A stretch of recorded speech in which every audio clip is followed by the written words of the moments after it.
और बड़ी खबर इस वक्त आपको बता दें, चंडीगढ़ मेयर चुनाव पर आज सुप्रीम कोर्ट में एक बार फिर सुनवाई होने वाली है। आपको याद होगा किस तरह से पिछली सुनवाई के दौरान इस चुनाव को लेकर बड़े सवाल उठाए गए थे सुप्रीम कोर्ट की तरफ से, और आज फिर एक बार रिटर्निंग ऑफिसर आज सुप्रीम कोर्ट में तलब किए गए हैं। मेयर चुनाव में धांधली के आरोप लगे थे। हालांकि इस बीच ये भी आपको बता दें कि मनोज सोनकर जो चुने गए थे मेयर, उन्होंने अपने पद से इस्तीफा दे दिया है।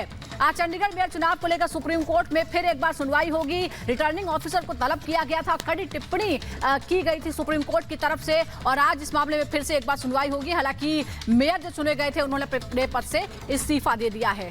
मेयर पद से इस्तीफा दे दिया है। उसी के साथ आम आदमी पार्टी के 3 पार्षद भी यहाँ पलट गए हैं, और हमारे साथ हमारे सहयोगी अखिलेश राय जुड़ गए हैं। अखिलेश, सुप्रीम कोर्ट में आज तलब किया गया रिटर्निंग ऑफिसर को, क्या कुछ होने वाला है आज?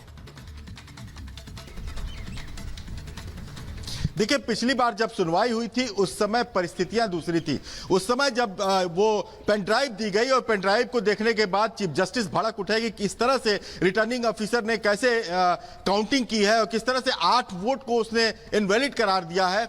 उसके बाद उन्हें पेश होने का आदेश दिया गया था। हालांकि चंडीगढ़ प्रशासन ने कहा था कि सिर्फ एक तरफ की बात कही जा रही है और जो पेन ड्राइव हो वो दूसरी रिकॉर्डिंग भी हो सकती है। उसने अपने बचाव की कोशिश की थी, लेकिन आज परिस्थितियां देखें तो बदल चुकी हैं। संख्या के हिसाब से देखें तो 3 पार्षद जो बीजेपी ज्वाइन कर चुके हैं, उनकी टोटल संख्या अब बीजेपी के पाले की 19 हो गई है, सांसद मिलाकर और अकाली दल को जोड़ करके।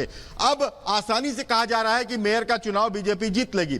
ऐसे में जो आम आदमी पार्टी का सभासद आया था सुप्रीम कोर्ट और उसने मांग की थी कि चुनाव रद्द किया जाए, तो अगर चुनाव हम आपसे आगे भी बात करेंगे। बड़ा सवाल यह है कि चुनावी नतीजे पहले कुछ और थे, लेकिन परिस्थितियां बदल गई। इस बीच चंडीगढ़ मेयर पद से इस्तीफा दे दिया है। सुप्रीम कोर्ट में सुनवाई से पहले इस्तीफा दे दिया है और आज पार्षद बीजेपी में शामिल हो गए हैं। बीजेपी को जो अब बहुमत का आंकड़ा चाहिए 19, वो उन पार्षदों का समर्थन अब हासिल है। ऐसे बदले हुए हालात में अब सुप्रीम कोर्ट में क्या स्थिति बनती है, ये भी देखने वाली बात होगी।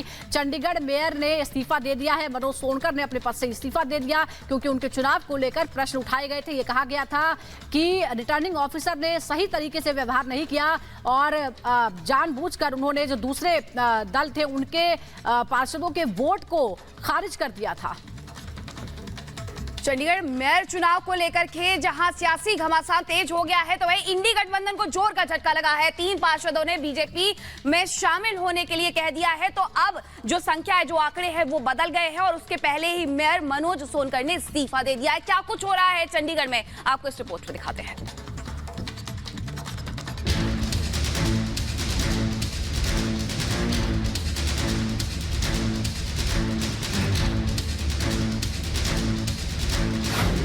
सियासी लड़ाई, सुप्रीम सुनवाई। मेयर ने छोड़ा पद, पार्षदों ने बदला पाला। चंडीगढ़ मेयर चुनाव का बवाल थमने का नाम नहीं ले रहा है। सुप्रीम कोर्ट में सुनवाई से पहले चंडीगढ़ नगर निगम में बड़ा उलटफेर देखने को मिला। एक और जहां सुनवाई से चंद घंटे पहले चंडीगढ़ के नवनियुक्त मेयर मनोज सोनकर ने अपने पद से इस्तीफा देकर सबको चौंका दिया, तो वहीं दूसरी ओर सुनवाई से पहले आम आदमी पार्टी को बड़ा झटका लगा है। आपके 3 पार्षद पाला बदलकर बीजेपी में शामिल हो गए। बीजेपी महासचिव विनोद तावड़े ने चंडीगढ़ की पार्षद पूनम देवी, नेहा मुसावत और गुरुचरण काला को पार्टी में शामिल कराया और कहा कि चंडीगढ़ के विकास के लिए उनकी पूरी मदद करेंगे।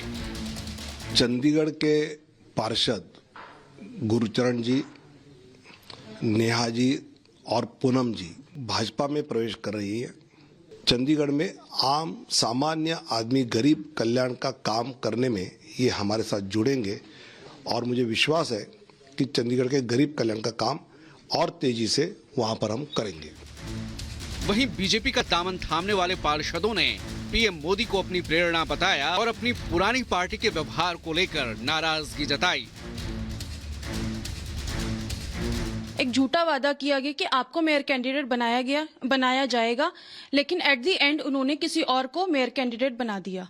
तो ये झूठा वादा उन्होंने मेरे साथ किया। प्रधानमंत्री मोदी जी की जो गरीब कल्याण के लिए उन्होंने कार्य किए हैं, दलितों के लिए कार्य किए हैं, उससे प्रभावित होकर भाजपा ज्वाइन कर रही हूँ। हमारे नरेंद्र मोदी जी हैं, इनकी जो नीति है गरीबों और दलितों के लिए जो मसीहा बनते हैं, इनके ही द्वारा मैं जो इनसे प्रभावित हुई हूँ, इसलिए मैंने ज्वाइन की है बीजेपी। मैं तो 1.5 साल पहले बीजेपी में आ गया था और हूँ भी बीजेपी में रहूँगा और हैं भी बीजेपी में।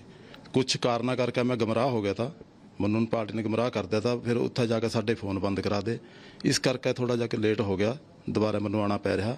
बीजेपी का है और बीजेपी का ही रहूँगा। चंडीगढ़ में 30 जनवरी को मेयर चुनाव हुए थे, जहां आम आदमी पार्टी और कांग्रेस ने इंडी गठबंधन के तहत चुनाव लड़ा था और उनके पास संयुक्त रूप से 20 पार्षदों के वोट थे। हालांकि रिटर्निंग अफसर ने उनके 8 वोट को रद्द कर दिया था, जिसके बाद 16 वोटों के समर्थन के बावजूद बीजेपी को जीत मिल गई थी और मनोज सोनकर को चंडीगढ़ का नया मेयर चुना गया था। मेयर चुनाव के नतीजों के बाद आम आदमी पार्टी और कांग्रेस ने जमकर बवाल काटा और बीजेपी पर धांधली का आरोप लगाते हुए सुप्रीम कोर्ट का दरवाजा खटखटाया था। सुप्रीम कोर्ट के चीफ जस्टिस डीवाई चंद्रचूड़ की अगुवाई में 3 जजों की बेंच ने मामले को सुना और अपनी पहली सुनवाई में मेयर के कामकाज और तमाम चुनावी प्रक्रिया पर रोक लगा दी। साथ ही बैलेट पेपर को भी सील करने के आदेश दिए गए। सीजीआई ने रिटर्निंग ऑफिसर का वीडियो देखने के बाद अनिल मसीह को कड़ी फटकार लगाई और इसे लोकतंत्र का मजाक बताया था। हालांकि अब आपके 3 पार्षदों के बीजेपी का दामन थामने के बाद सियासी समीकरण बदलते दिख रहे हैं। दरअसल चंडीगढ़ नगर निगम में कुल 35 पार्षद हैं। एक सांसद का वोट मिलाकर 36 वोट डाले जाते हैं। ऐसे में मेयर को चुनने के लिए 19 वोटों की जरूरत होती है। आपके 3 पार्षद बीजेपी में शामिल हो चुके हैं, जिसके बाद बीजेपी के कुल पार्षदों की संख्या 17 हो गई है। इसके अलावा एक सांसद का वोट बीजेपी के पास है। बीजेपी को शिरोमणि अकाली दल के एक पार्षद का भी समर्थन हासिल है। ऐसे में अब बीजेपी के पास वोटों की कुल संख्या 19 हो गई है, जबकि आप कांग्रेस गठबंधन के पास पार्षदों की संख्या महज 17 रह गई है। चंडीगढ़ नगर निगम में उलटफेर के बाद अब देखना होगा कि सुप्रीम कोर्ट इस मामले में क्या रुख अपनाता है। Bureau report, Republic Bharat.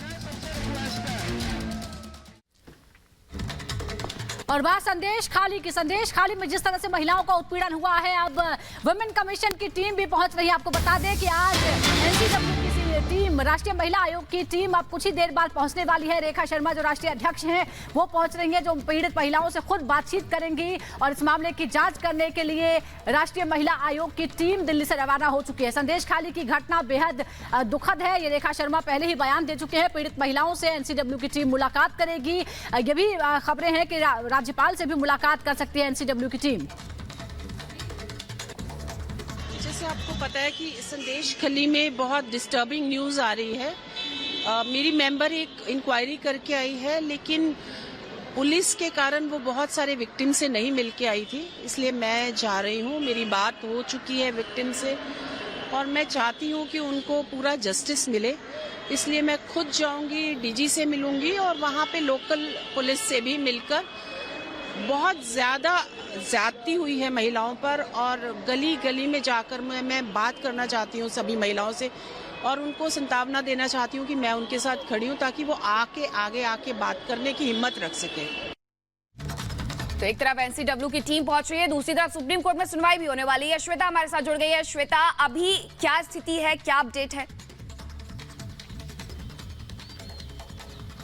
देखिए, इस वक्त आपको बता देते हैं कि जो एनसीडब्ल्यू की अध्यक्ष है रेखा शर्मा, वो यहाँ पर पहुंचेंगी 10 बजे कोलकाता और उसके बाद संदेश खाली तकरीबन वो 11:30 से 12 बजे के बीच पहुंचेंगी। बहुत अहम यही है कि वो महिलाएं जिनकी आप बीती इतनी ज्यादा डरावनी है, वो कम से कम एक तरह से कहें कि अब चुप ना रहे, इसके लिए बातचीत करना बहुत जरूरी है। और आज जब रेखा शर्मा यहाँ पहुंचेंगी तो वो उन्हीं पीड़ितों से बातचीत करेंगी, उनकी वो आप बीती सुनेंगी और एक सबसे अहम है उनके मन का वो डर निकालना, वो विश्वास जगाना कि नहीं, उनके साथ आयोग खड़ा है। मकसद दरअसल यही है और इसीलिए संदेश खाली पहुंच करके रेखा शर्मा उन पीड़ितों से मुलाकात करेंगे। इसके बाद एक बकायदा रिपोर्ट भी तैयार की जाएगी, क्योंकि उस रिपोर्ट के बेसिस पर ये एक तरह से कहे कि आगे की जो जांच है उसको भी एक आधार रखा जाएगा। क्योंकि दो खबरें हैं आज संदेश खाली के लिए, एक तरफ रेखा शर्मा आ रही, दूसरी तरफ सुप्रीम कोर्ट में आज सुनवाई की। सुप्रीम कोर्ट में ये मांग रखी गई है कि एसआईटी का गठन किया जाए इस मामले पर, इस जो जांच है वो प्रदेश के बाहर करवाई जाए, निष्पक्ष जांच हो, मुआवजा दिया जाए, इस तरीके की मांगे सुप्रीम कोर्ट में आज जो याचिका है उसमें उसके जरिए रखी गई है। लेकिन देखना यही है कि जो संदेश खाली है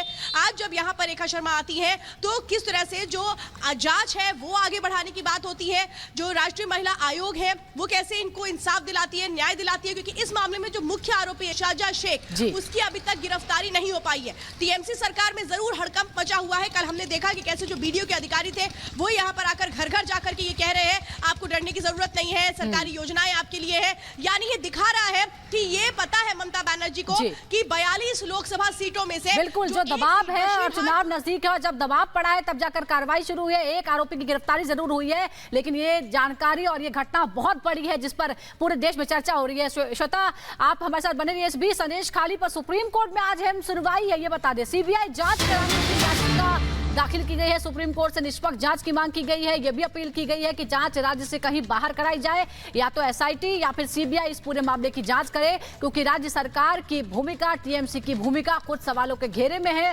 क्योंकि टीएमसी के नेता और कार्यकर्ता ही इस जघन्य अपराध में जुड़े रहे हैं और इसीलिए यह आरोप लगा कि ममता सरकार ने इस मामले को छिपाने की कोशिश की। जब दबाव बना, जब बीजेपी ने इस मामले को लेकर हर जगह प्रदर्शन किया, दबाव बनाया, तब जाकर इस मामले में केस दर्ज हुए और एक आरोपी की गिरफ्तारी हुई है। जबकि जो मुख्य आरोपी है शाहजहां शेख वो अब तक फरार है। वही शाहजहां शेख जो राशन घोटाले का आरोपी था और जब ईडी उसकी जांच करने पहुंची थी तो ईडी की टीम तक पर उसके समर्थकों ने हमला कर दिया था।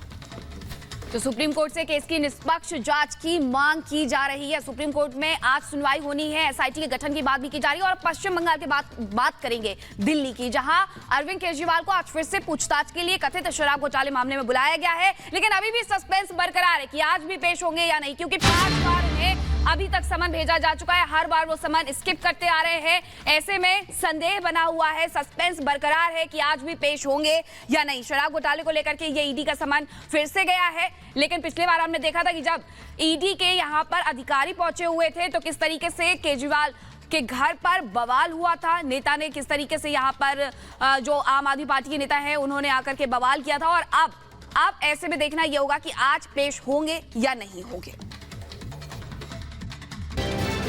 शराब घोटाला मामले में दिल्ली के मुख्यमंत्री अरविंद केजरीवाल की मुश्किलें कम होती दिखाई नहीं दे रही हैं। ईडी ने केजरीवाल को छठा समन जारी कर आज पूछताछ के लिए बुलाया है।